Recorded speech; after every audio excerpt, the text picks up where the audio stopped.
You are? Thank you, Ken. You have 9 minutes, Deputy Coppinger. Thank you.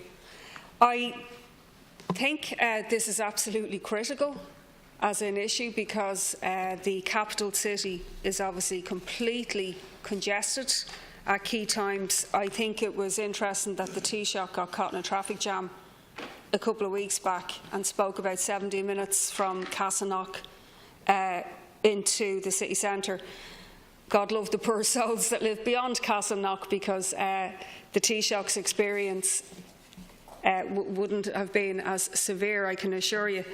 But it is interesting that when people who are high profile in government experience, like John Bruton, experienced a traffic jam some years back, and all of a sudden an operation was introduced to clear traffic. But Dublin is not only facing major traffic congestion that impacts on the quality of people's lives, but it also has a huge environmental impact as well.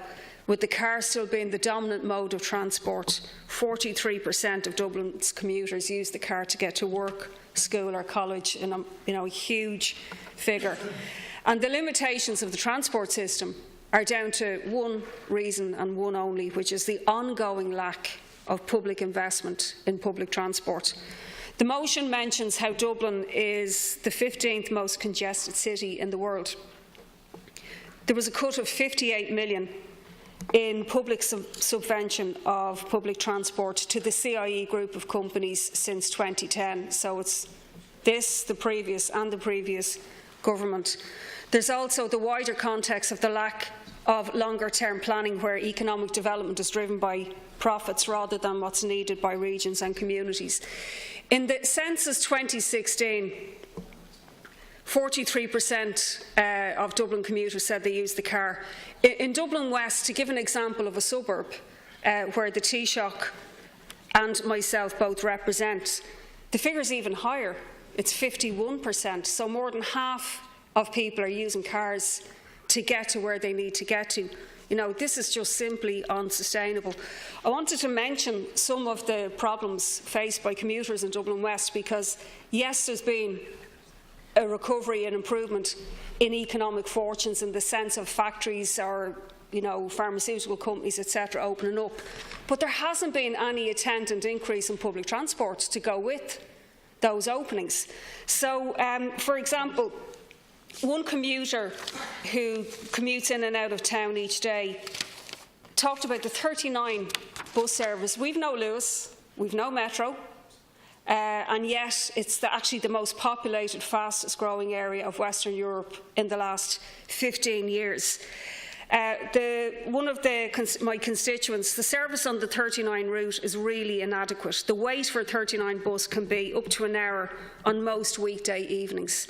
The 39A stops approximately a half an hour walk away from the area where this person lives. And they go on about how they would have to think about getting up at 6 o'clock in the morning in order to be able to get to work without any hassle. We also had representations from Hansfield Secondary School Parents Association. Loads of these students have to commute from different parts of the constituency and beyond, particularly as it's an Educate Together and people want school diversity. And they made the point that the starting time of the school is at 8:50, but the bus doesn't in any way correlate to when the school starts or the school ends. There's no match or tie-in whatsoever. So the lack of school transport, we all know, adds significantly to congestion.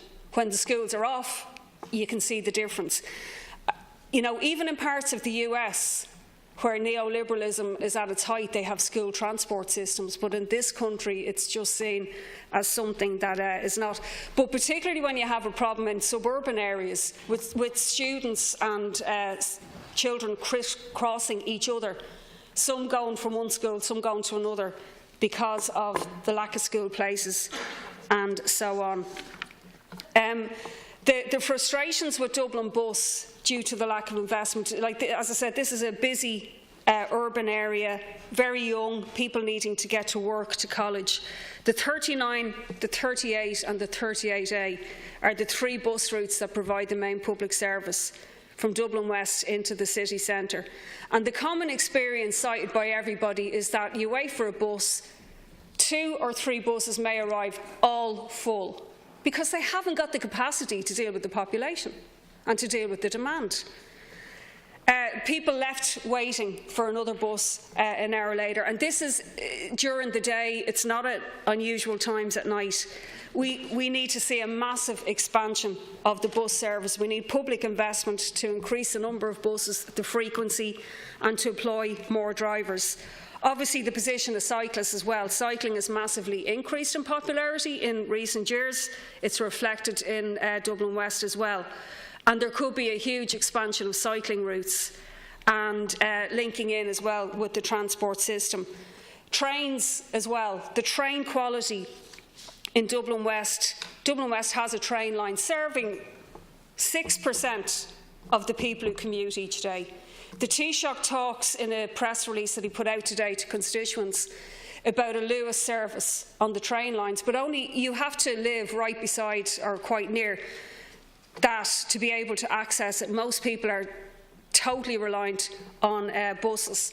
But even those who are reliant on the trains, frequently people write in saying the train stations are obviously extremely cold, but they're extremely overcrowded when they do manage to get on a train. You can't get a seat because, again, there just simply hasn't been enough investment.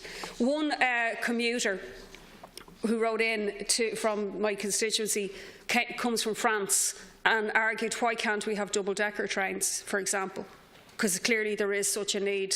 And he, contrasted the service that he would have experienced in France with what he experiences in Ireland. The other massive issue is, Minister, is there any demand when companies do set up base in suburban areas of our cities? Is there going to be any demand for them to contribute towards extra public transport? Because one of the noticeable features of the industrial areas in Dublin West, and I'm sure in many other locations, most of the people who work there are driving in and out of the constituency every day. They don't live there. And so this is adding significantly to the transport problems, to the congestion that people face.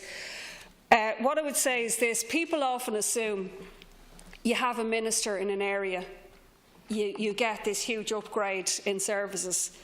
In Dublin West, we had the Minister for Finance, the late Brian Lenihan. We then had the Taoiseach, Joan Burton. We now have the Taoiseach. We haven't had an extra scrap of public transport in Dublin West at all.